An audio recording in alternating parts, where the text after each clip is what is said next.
आज हमारे AC course का दोस्तों 5वां दिन है। तो दोस्तों आज की इस वीडियो में हम सीखेंगे जितने भी विंडो एसी में इलेक्ट्रिकल पार्ट होते हैं उन पार्टों के बारे में जानेंगे, किस पार्ट का क्या काम है। तो दोस्तों आज की हेडिंग डाली दोस्तों, लिखी है विंडो एसी के इलेक्ट्रिकल सिस्टम के अंतर्गत आने वाले भाग। तो दोस्तों विंडो एसी के जितने भी इलेक्ट्रिकल पार्ट हैं मैंने यहाँ पे लिख दिए हैं।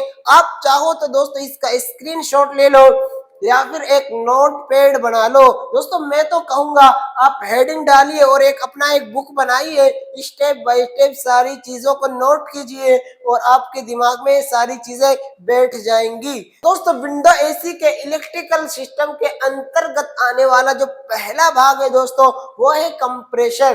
दूसरे नंबर पे है दोस्तों थर्मोस्टेट। तीसरे नंबर पे है दोस्तों पीसीबी। चौथे नंबर पे है दोस्तों सेलेक्टर स्विच। 5 नंबर पे है दोस्तों वोल्टेज रिले।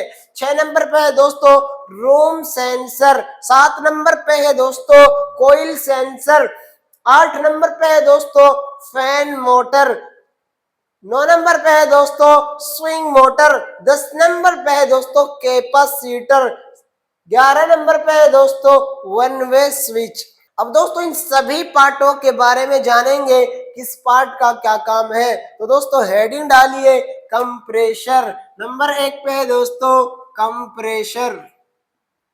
दोस्तों कंप्रेसर एक ऐसा पार्ट है जो इलेक्ट्रिकल सिस्टम और मैकेनिकल सिस्टम दोनों के अंतर्गत आता है। दोस्तों इसमें एक टर्मिनल होता है, जिस टर्मिनल पे दोस्तों 3 पिनें बनी होती है।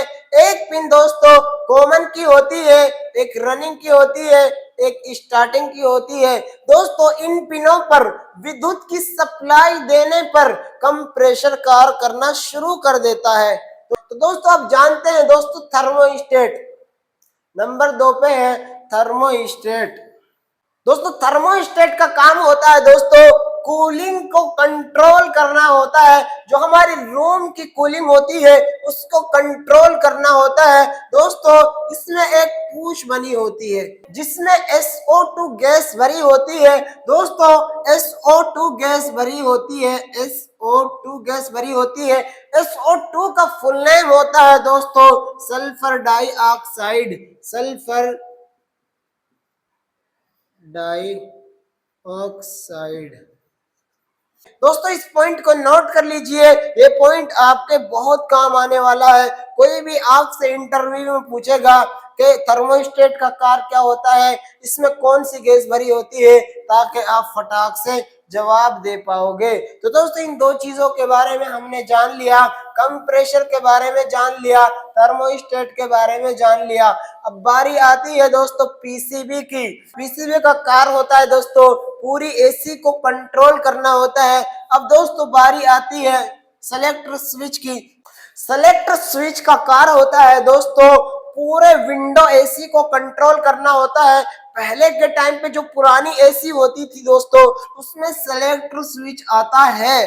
अब नई एसी आ रही है दोस्तों उसमें पीसीबी आ रहा है, इसलिए जो थर्मोस्टेट लग रहा था दोस्तों वो हमारे सेलेक्टर स्विच के साथ लग रहा था। अब पीसीबी के साथ दोस्तों सेंसर लग रहे हैं। तो दोस्तों ये सारी चीजें आपको बताना इम्पोर्टेंट है। दोस्तों जो ओल्ड एसी है उन सभी में आपको ये पार्ट मिलेंगे। तो दोस्तों जो सेलेक्टर स्विच होता है वो हमारा पीसीबी का कार्य करता है और ये थर्मोस्टेट हमारा सेंसर का कार्य करता है। तो दोस्तों आपने समझ लिया सेलेक्टर स्विच घुमाने वाला होता है। तो अब बारी आती है वोल्टेज रिले। तो दोस्तों 5 नंबर पे है दोस्तों वोल्टेज रिले। 5 नंबर पे आता है दोस्तों वोल्टेज रिले। वोल्टेज रिले का कार्य होता है दोस्तों कंप्रेसर को स्टार्ट करना होता है। ये वोल्टेज रिले उस जगह पे लगाया जाता है जहां पर 2 कैपेसिटर का यूज होता है, एक स्टार्टिंग एक रनिंग। ये वोल्टेज रिले कहां पर लगाया जाएगा दोस्तों, वहां पे लगाया जाएगा जहां पे 2 कैपेसिटर का प्रयोग होगा। वोल्टेज रिले का कार्य होता है दोस्तों कंप्रेसर को स्टार्ट करना होता है। तो दोस्तों रूम सेंसर का कार्य होता है 6 नंबर पे रूम सेंसर। रूम सेंसर का कार्य होता है दोस्तों रूम के अंदर जो हीटिंग और कूलिंग हो रही है दोस्तों उसको कंट्रोल करना होता है। सपोज करो दोस्तों हमने अपना 16 डिग्री यहाँ पे हमें कूलिंग चाहिए रूम के अंदर। जब हमारी 16 डिग्री रूम के अंदर टेम्परेचर आ जाएगा तो हमारी एसी का जो कंप्रेसर है वो बंद हो जाएगा। नंबर 7 पे है दोस्तों कोयल सेंसर। कोयल सेंसर का कार्य होता है दोस्तों कोयल की कूलिंग को कंट्रोल करना होता है। जिस तरीके से हमारा रूम सेंसर रूम की कूलिंग को कंट्रोल कर रहा था, इसी तरह जो कोयल का सेंसर होता है दोस्तों ये कोयल की कूलिंग को कंट्रोल करता है। तो दोस्तों ये 7 चीजें हमने समझ ली है। दोस्तों 8 नंबर पे हमारा फैन मोटर आता है। फैन मोटर का कार्य होता है दोस्तों कंडेंसर फैन और एवोपरेटर फैन को चलाने का कार्य करता है हमारा फैन मोटर। जो हमारे ये फैन होते हैं दोस्तों, एक एवोपरेटर का फैन हो जाता है, एक कंडेंसर का फैन होता है, इनको चलाने का कार्य करता है। कंडेंसर का फैन क्या करता है, जो हीटिंग को ये बाहर निकालता रहता है। एवोपरेटर का जो फैन होता है दोस्तों वो रूम की हवा को खींचकर एवोपरेटर के द्वारा वहां पे कूलिंग का प्रभाव छोड़ना होता है, वहां पर ठंडी हवा पहुंचाता है रूम में, फिर वो एवोपरेटर के द्वारा खींच लेता है, फिर से ठंडी हवा हमारे रूम में फेंकता रहता है। ये एवोपरेटर का हमारा काम होता है दोस्तों। दोस्तों विंडो एसी में हमारी 3 प्रकार की फैन मोटर का प्रयोग होता है। सबसे पहले दोस्तों फर्स्ट स्पीड फैन मोटर होती है जो एक स्पीड से चलती है, अपनी रफ्तार नहीं बदलती है। दूसरे नंबर पे दोस्तों सेकंड स्पीड फैन मोटर जो हाई और मीडियम नहीं चलती, हाई और लो चलती है, इसको बोलते हैं दोस्तों सेकंड स्पीड फैन मोटर।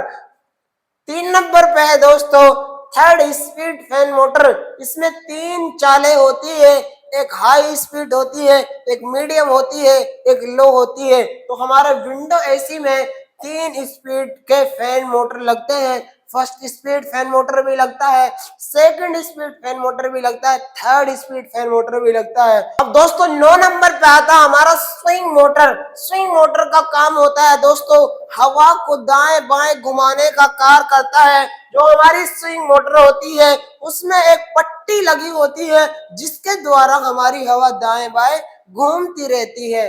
दोस्तों हमारी ये 9 चीजें क्लियर हो चुकी हैं। अब दोस्तों 10वें नंबर पे जो आता है वो है कैपेसिटर। कैपेसिटर दोस्तों कैपेसिटर का कार्य होता है कंप्रेसर को या फिर फैन को स्टार्ट करने के लिए लगाया जाता है। तो दोस्तों आपने कैपेसिटर का काम समझ लिया, जो कि हमारे घरों में भी प्रयोग होते हैं, इलेक्ट्रिकल चीजों में हर जगह प्रयोग होते हैं। 11 नंबर पे आता है दोस्तों one way switch. One way switch का कार्य होता है दोस्तों स्विंग मोटर को चलाने के लिए इसको लगाया जाता है।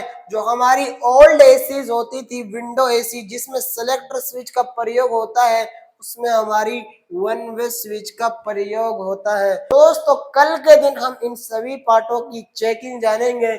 हम कैसे पता करेंगे कंप्रेसर खराब है, थर्मोस्टेट खराब है, पीसीबी खराब है, सेलेक्ट स्विच खराब है, सभी चीजों के बारे में जानेंगे। किस तरीके से फाइंड करेंगे, उन सभी पार्टों की चेकिंग जानेंगे। तो दोस्तों अभी तक आपने हमारे चैनल को सब्सक्राइब नहीं किया तो जल्दी से सब्सक्राइब कर लो। तो दोस्तों 1 जून से मुशर्रफ टेक्निकल इंस्टीट्यूट में AC fridge washing machine geyser RO का कोर्स स्टार्ट हो रहा है। जो भी बच्चे सीखना चाहते हैं तो 1 तारीख से ज्वाइन कर लें। तो दोस्तों हॉस्टल की सुविधा भी आपको यहाँ पे दी जाएगी, आपको टेंशन नहीं लेना है, आपको यहाँ पे अच्छे से काम सिखाया जाएगा।